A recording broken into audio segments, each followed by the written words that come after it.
வணக்கம். எங்களோட channel name agree with me. சேனலுக்கு யாரும் புதுசாக இந்த மறக்காம சப்ஸ்கிரைப் பண்ணுங்கள். மற்றும் ஒரு வீடியோவில் உங்களை சந்திக்கிறதுல மிக்க மகிழ்ச்சி. அந்த வகையில் நாங்கள் இன்றைக்கு எங்களோட முன்னோர்கள் நீர் அள்ளுறதுக்கு, அதாவது தண்ணி அள்ளுறதுக்கு, தோட்டத்துக்கு தண்ணி பாய்ச்சிறதுக்கு அப்படியான பல வழிகளுக்காக பயன்படுத்தப்பட்ட ஒரு முறையை பற்றி தான் நாங்கள் இந்த வீடியோவில் பார்க்க போகிறோம். இந்த முறையை பற்றி உங்களுக்கு தெரிஞ்சிருக்கலாம், சில பேருக்கு தெரியாமையும் இருக்கலாம். இப்படி பல்வேறுபட்ட முறைகள் எங்களோட பழையாக்கள் பாவிச்சிருக்கணும். அதுலேருந்து நாங்கள் இப்படி டெவலப் ஆகி வந்திருக்கிறோம்ன்றதை இந்த வீடியோவில் பார்க்கலாம். வாங்க வீடியோக்கு போகலாம்.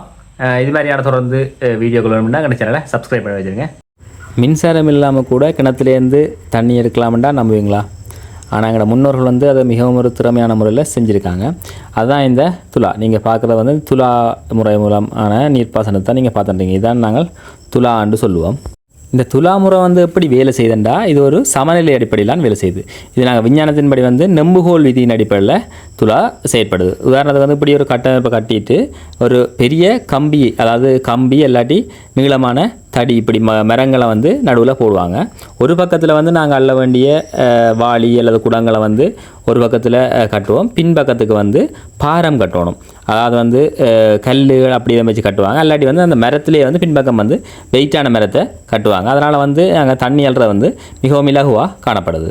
அது மட்டும் இல்லாமல் இது வீட்டு தேவைகளுக்கு தான் இப்போ ஏதாவது 1-2 இடங்களில் பாவிக்கப்படுது. இப்போ நான் காட்டுற வீடியோ இருக்க மாதிரி 1-2 இடங்களில் பாவிக்கப்படுது. ஆனால் அந்த காலத்தில் விவசாயத்துக்கு கூட நீர்ப்பாசனத்துக்கு இந்த துலாமுறை மூலம் நீர்ப்பாசனம் செய்யப்பட்டிருக்கு.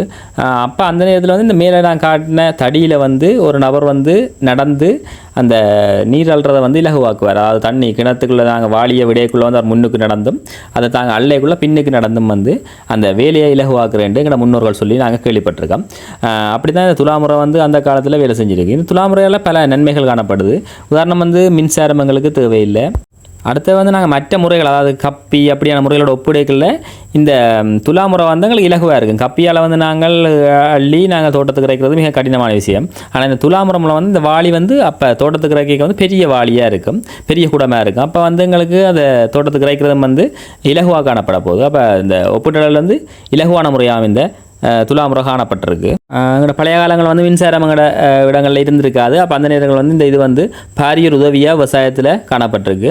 ஆனால் அதையும் நாங்கள் காலப்போக்கில் கைவிடப்பட்டதென்றால் எங்களோட பெரிய நிலங்களுக்கு தண்ணி பாய்ச்சிறது இதில் கரைச்சலாக இருக்கும். அப்போ அப்படியான காரணங்களும் இந்த துலாமுறையில் பிரச்சனையில் இருக்குது. பெரிய அளவு இதுகளுக்கு பாய்ச்சி இயலாது, மற்ற அனைத்து இடங்களுக்கு நாங்கள் துலா பாவிக்க இயலாது.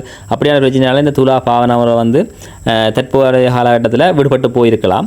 ஆனால் இந்த இப்படியான முறை இருக்கட்டு நீங்கள் எத்தனை பேருக்கு தெரியும் என்று மறக்காமல் கமெண்ட் பண்ணுங்கள். அப்படி உங்களுக்கு தெரியாட்டியும் கூட வீட்டில் இருக்க பழைய ஆட்கள்கிட்ட இதுவா நீங்கள் கேட்டு தெரிஞ்சு கொள்ளுங்கள். இந்த வீடியோ உங்கள் எல்லாருக்கும் பிடிச்சிருக்கேன் நம்புறேன். இது ஒரு பாரம்பரியான முறை, உங்களுக்கு புதுசாக இருந்திருக்கும், பல பேர் பார்த்துருக்க மாட்டீங்க, அதனால் உங்களுக்கு புதுசாக இருந்திருக்கும். இந்த வீடியோ உங்களுக்கு பிடிச்சிருக்கேன் நம்புறேன். அப்படி பிடிச்சிருந்தா மறக்காமல் லைக், கமெண்ட், ஷேர் பண்ணுங்கள். இப்படியான பல்வேறுபட்ட விவசாயம் சம்மந்தப்பட்ட பாரம்பரியம் சம்மந்தப்பட்ட வீடியோக்கள் உங்களுக்கு பார்க்க விருப்பம் வேண்டாம். எங்கள் சேனலை சப்ஸ்கிரைப் பண்ணுங்கள். எங்கள் வளர்ச்சி உங்கள் கையில். நன்றி.